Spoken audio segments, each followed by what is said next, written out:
Most people think night security is an easy job. You walk around, drink coffee, and watch the cameras. That is what I thought too, until one night at around 3 a.m., one of the monitors picked up movement on the third floor. That should not have happened. The building was supposed to be empty. I kept watching the screen, waiting for the image to clear. Instead, I saw a man standing at the end of the hallway. He was not moving. He was just standing there, facing the camera. I took the elevator up to check for myself. But when the doors opened, the hallway was dark and empty. I went back to the security room and looked at the monitor again. The hallway was still empty for a second. Then the image changed, and this time, he was much closer. Hello, little ravens. Tonight, these are true night shift security stories from those who saw something they still can't explain. I worked as a night security guard in a 6-story office building on the edge of a business district. During the day, the place was full of people, phones ringing, printers running, doors opening and closing. But at night, it was completely empty. Just long hallways, glass offices, and the quiet hum of lights and computers left on. My shift started at 11 p.m. and ended at 7 a.m. The routine was always the same. Check the doors, walk each floor, sit in the security room, and watch the cameras. Most nights, nothing happened. Sometimes I would see a cleaning crew or a late worker finishing something, but usually after midnight, the building was completely empty. Around 2:45 a.m., I was sitting in the security room watching the monitors when I saw movement on the third-floor hallway camera. At first, I thought it was just the camera adjusting to the light, because sometimes they flickered a little. But then I saw it again. Movement, like someone had just walked past the camera. I checked the logbook. No one had signed in. No cleaning crew scheduled. No maintenance. I was supposed to be the only person in the building. I kept watching the monitor, and after about 10 seconds, a man slowly walked into view from the left side of the hallway. He didn't look at the offices. He didn't try any doors. He just walked slowly down the hallway until he stopped right in front of the camera. Then he just stood there. He was looking directly into the camera, like he knew I was watching him. I grabbed my radio and flashlight and took the elevator up to the third floor. The elevator ride felt longer than usual, and I remember listening to the sound of the cables moving above me, thinking about how there should not be anyone up there. When the elevator doors opened, the hallway lights were off. That immediately felt wrong, because the hallway lights were motion activated, and if someone had just walked there, the lights should have been on. I stepped out into the hallway, and it was completely silent. No footsteps, no doors, nothing. Just the low electrical buzzing sound from the ceiling lights that were still off. I walked the entire hallway slowly, checking every office door. All locked, all empty. I even checked the bathrooms and the emergency stairwell. No one. The entire floor was empty. I remember standing in the middle of the hallway feeling very confused because I had just seen someone on the camera less than a minute earlier. So I went back downstairs to the security room and decided to rewind the camera footage. I watched the recording from 5 minutes earlier. The hallway was empty. Then at exactly 2:47 a.m., the man walked into the frame again, just like I saw before. Same slow walk. Same stop in front of the camera. But this time, I noticed something I hadn't seen before. He wasn't just looking at the camera. He was smiling. Not a normal smile. Not a happy smile. Just a slow, wide smile like he knew something I didn't. Then he leaned forward toward the camera, very slowly, until his face filled almost the entire screen. And then the video cut to static. Just 3 seconds of static. When the image came back, the hallway was empty again. I sat there for a long time staring at the monitor, trying to convince myself it was a camera problem or some kind of recording glitch. But something about the way he looked into the camera made me feel like it wasn't a glitch. Around 3:10 a.m., I heard a sound behind me in the security room. A soft knock. 3 slow knocks on the glass door behind my chair. I froze immediately because no one should have been in the building, and that door led to the hallway behind the security office. I turned slowly in my chair and looked at the door. There was a man standing on the other side of the glass. He was smiling, the same smile from the camera. I couldn't move for a few seconds. I just stared at him, and he stared back at me without blinking. Then he slowly raised his hand and knocked 3 more times on the glass. I grabbed the radio and said I was calling the police, even though my voice was shaking, and I don't even know if the radio was on the right channel. The man didn't react. He just kept smiling. Then he leaned forward slightly and put his forehead against the glass, still looking directly at me, still smiling, not blinking, not moving, just breathing slowly and fogging the glass in front of his face. I stood up and backed away from the door, and when I looked away for just 1 second to grab my phone, I heard the door handle move. I looked back immediately. The hallway behind the glass door was empty. He was gone. No footsteps. No doors closing. Nothing. I locked myself inside the security room for the rest of the night and watched the cameras until my shift ended. I didn't see him again on any of the cameras. But right before my shift ended at 7 a.m., I checked the 3rd floor camera one more time. At the end of the hallway, just before the camera view cut off, I could see someone standing there in the corner where the camera couldn't fully see, standing still, like he had been there the whole time, just out of view, watching the camera, watching me. Some security guards say cameras make them feel safer, like nothing can happen without being recorded. But in this case, the camera didn't just record something. It showed someone who knew he was being watched. So think about this. If you saw someone on a camera in an empty building and then heard knocking behind you, would you open that door? Or would you pretend you didn't hear anything? Tell me in the comments. And if you're drawn to realistic horror stories like this, subscribe, because the next one gets worse. I worked as a night security guard in an underground parking garage beneath a large office complex. During the day, the place was packed with cars and people, but at night, it was almost completely empty. After midnight, there were usually only 5 or 6 cars left in the entire structure. My job was to walk all 6 levels every hour, check the stairwells, and make sure no one was breaking into cars. It was a quiet job, and most of the time the only sounds were my footsteps, the hum of the lights, and sometimes water dripping somewhere in the distance. One night around 3 a.m., I was doing my usual patrol, starting from the top level and working my way down. Everything was normal until I reached level 4. As soon as I walked out of the stairwell door, I noticed a car parked near the far end of the level. That by itself wasn't strange, but what caught my attention was that the interior light of the car was on. It looked like someone was sitting in the driver's seat. I started walking in that direction, and as I got closer, I could clearly see the outline of a person sitting behind the wheel. They weren't moving. They weren't on their phone. They were just sitting there in the driver's seat with their heads slightly tilted forward. I slowed down and stopped about 3 cars away from them. I didn't want to startle anyone, so I called out and asked if everything was okay. There was no response. The person didn't move at all. Then suddenly, the headlights turned on. The engine didn't start. The car didn't move. Just the headlights turned on all at once, lighting up the entire concrete level and casting long shadows behind the pillars. I took a step back without really thinking about it and asked again if everything was okay. Still no movement. Still no response.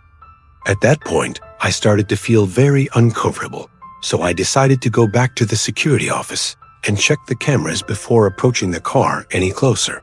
When I got back to the office, I pulled up the camera feed for level 4 and zoomed in on the car. The headlights were still on, lighting up the area around it, but there was no one inside the car. I zoomed in more, thinking maybe I just couldn't see clearly because of the glare from the headlights. But the driver's seat was empty.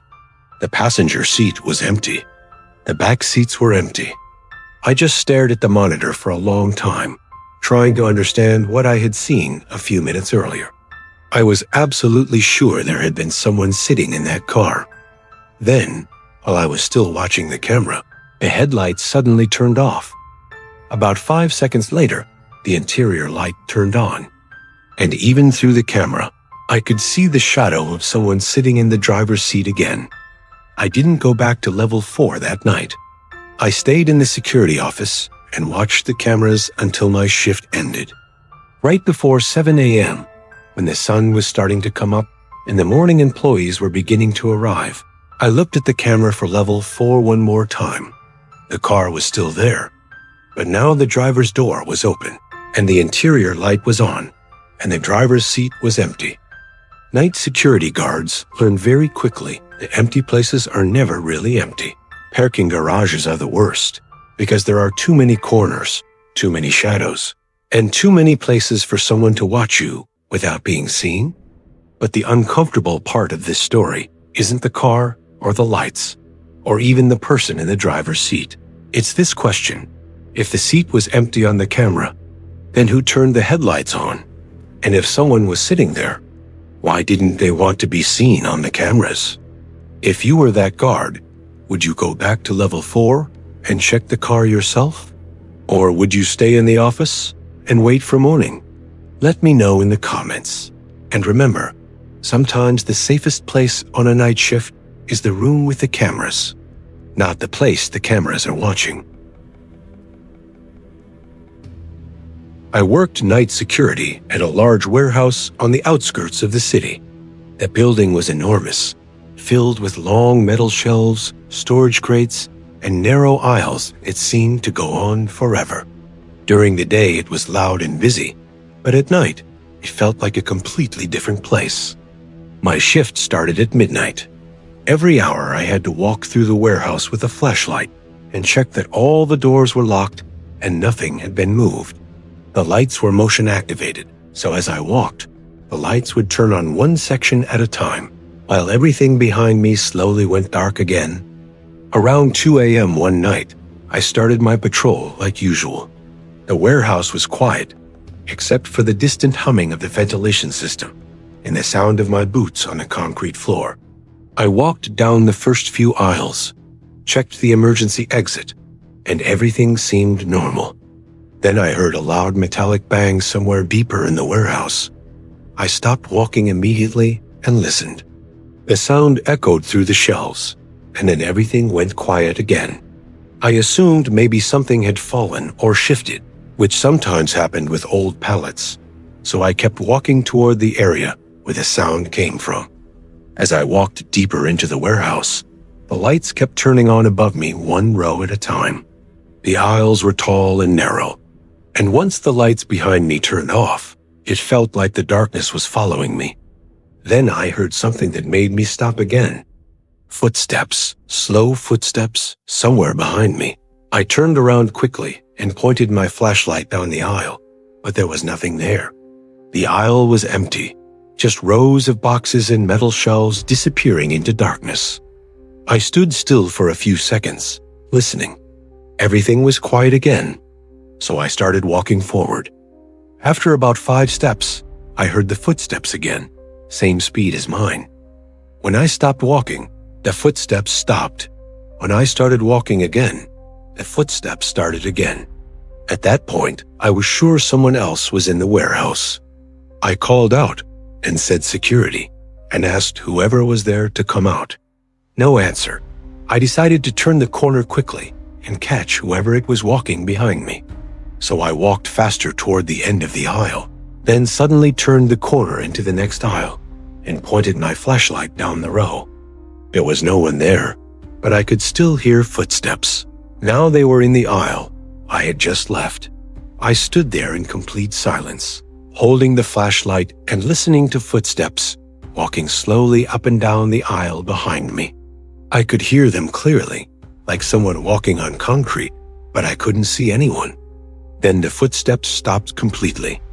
For a few seconds, there was total silence. Then I heard something right behind me, breathing, very slow breathing, like someone standing directly behind my shoulder. I froze. I didn't turn around immediately. I just stood there, listening to someone breathing right behind me in the dark part of the aisle where the lights hadn't turned on yet. After a few seconds, I turned around as fast as I could and pointed the flashlight directly behind me. There was no one there, but the light from my flashlight was shaking because my hand was shaking so much. I kept the light pointed into the darkness, expecting to see someone standing there, but there was nothing, just shelves and boxes. Then, while I was still pointing the flashlight into the dark, I heard footsteps again, but this time they weren't behind me. They were running toward me from the darkness at the end of the aisle. Fast footsteps getting closer and closer, like someone sprinting straight at me in the dark where the lights hadn't turned on yet. I pointed the flashlight down the aisle, but the light only reached part of the way. I couldn't see anyone, but I could hear the footsteps running straight toward me, getting louder and louder on the concrete floor. I didn't wait to see anything. I turned and ran back toward the main area of the warehouse as fast as I could. As I ran, the motion lights turned on above me one by one, and I could hear footsteps still running behind me, matching my speed. I didn't stop running until I reached the security office and slammed the door behind me. I locked it and just stood there trying to catch my breath, listening for any sound outside the door. There was nothing, no footsteps, no doors, no voices, nothing. I stayed in that office for the rest of the night watching the cameras, but I never saw anyone in the warehouse on any of the camera feeds. Right before my shift ended, around 6:50 a.m., I checked the camera in the aisle where I heard the footsteps. The camera showed the empty aisle for a few seconds. Then, from the darkness at the end of the aisle, where the lights didn't reach, I saw something move into the light, just enough to trigger the motion sensor. The lights turned on. The aisle was empty, but on the concrete floor, I could clearly see fresh wet footprints appearing one by one, walking slowly toward the camera, with no one there to make them. Warehouses are strange places at night. Too big, too empty, and full of long aisles where you can't see what's at the other end. But the worst part of this story isn't the footsteps. It isn't the breathing. And it isn't even the sound of someone running in the dark. It's the footprints. Because footsteps can be imagination. Breathing can be pipes or ventilation, but footprints don't appear on the floor by themselves. So here's the question. If you saw footprints appearing one by one on the floor, walking toward you, and there was no one there, would you stay and watch? Or would you run and never come back? Let me know in the comments. And if you think the next story will be less disturbing than this one, you're wrong. I worked as a night security guard at a large public school during the summer break. There were no students, no teachers, and no staff at night. The building was completely empty except for me. The school was old, with long hallways, large classrooms, and fluorescent lights that made a low buzzing sound all night. My shift started at 10 p.m., and one of my main tasks was to walk through every hallway and check every classroom door to make sure everything was locked. I had to do a full patrol every 2 hours, so I got very familiar with the building and the layout. Around 1 a.m. one night, I was doing my second patrol. Everything was normal at first. The hallways were empty, the lights were on, and all the classroom doors were locked. When I reached the science wing on the second floor, I noticed one classroom door slightly open. That immediately caught my attention, because I remembered checking that same door earlier, and it had been closed. I walked slowly toward the door and pushed it open the rest of the way. Inside the classroom, the chairs were stacked on top of the desks, like they always were during the summer cleaning period. The room looked normal at first, but then I noticed one chair sitting alone on the floor in the middle of the room. It looked like someone had placed it there very carefully, facing the classroom door. I stood in the doorway for a few seconds just looking at the chair, trying to remember if it had been there earlier. I was almost sure it hadn't been. I walked into the room, picked up the chair, and put it back on top of one of the desks with the others. Then I left the room, turned off the light, closed the door, and continued my patrol. About an hour later, around 2 a.m., I came back to the same hallway during my next patrol. As soon as I turned the corner, I saw that the classroom door was open again. This time, I felt a very strange feeling in my stomach, like I already knew what I was going to see inside the room. I walked slowly to the door and looked inside. The chair was back on the floor, but this time, it was closer to the door. I didn't go inside the room right away. I just stood there in the hallway staring at the chair for a long time, trying to understand how it could have moved. There were no open windows, no one else in the building, and I hadn't heard any noise. Eventually, I walked into the room again and put the chair back on the desk. Before leaving, I decided to turn one of the classroom cameras toward the center of the room so I could check the footage later. I closed the door, finished my patrol, and went back to the security office to watch the cameras. Around 3:15 a.m., I checked the camera in that classroom. At first, nothing was happening. The room was empty, the chairs were stacked on the desks, and the lights were off. The camera was in night mode, so everything looked gray and quiet. Then, after about a minute of watching, I saw something move. The chair I had put back on the desk slowly tipped over and fell to the floor. But it didn't stop there. The chair began to slide across the floor very slowly, like someone was pulling it from the other side of the room. It moved in a straight line across the classroom floor, making a slow scraping sound that I could hear through the camera microphone. The chair kept sliding until it stopped right in front of the classroom door. Then it stopped moving. I was staring at the monitor, completely frozen, trying to understand what I was seeing. The room was empty. There was no one there. But the chair had clearly moved across the entire room. Then something else happened that scared me more than the chair. The classroom door handle slowly moved down, very slowly, like someone on the inside of the classroom was trying to open the door. But the door opened into the classroom, not into the hallway, which meant if someone was holding that handle, they were inside the classroom. I kept watching the monitor as the door slowly opened by itself, inch by inch, until it was halfway open. The hallway outside the classroom was dark, and I could see part of the hallway through the camera view. Then, very slowly, the chair that had moved across the room turned slightly on the floor, like someone had rotated it to face the open door, and then it stopped moving completely. I did not finish my patrol that night. I stayed inside the security office until the sun came up and the morning staff started arriving. Before I left in the morning, I went back to the classroom one last time with one of the maintenance workers. The chair was in the middle of the room again, facing the door. Empty schools are unsettling on their own. Too many rooms, too many hallways, and too many places where something could be waiting without being seen. But what makes this story different isn't just the chair moving. Its intention. The chair didn't just fall. It didn't just slide randomly. It moved to the door and then turned to face it, like something was sitting there. So think about this. If a door opens from the inside, in an empty room, who opened it? And if something was inside that classroom, why was it waiting? Let me know in the comments. And remember, some places don't need people to feel occupied. Night shift workers see places in a way most people never will. Empty buildings, silent hallways, dark parking garages, and rooms that feel different when no one else is around. If you work night security or any night shift job, you probably know that strange feeling when a place that should be empty doesn't feel empty at all. If you have your own night shift story, you can share it in the comments. I read them, and some of them may end up in future videos.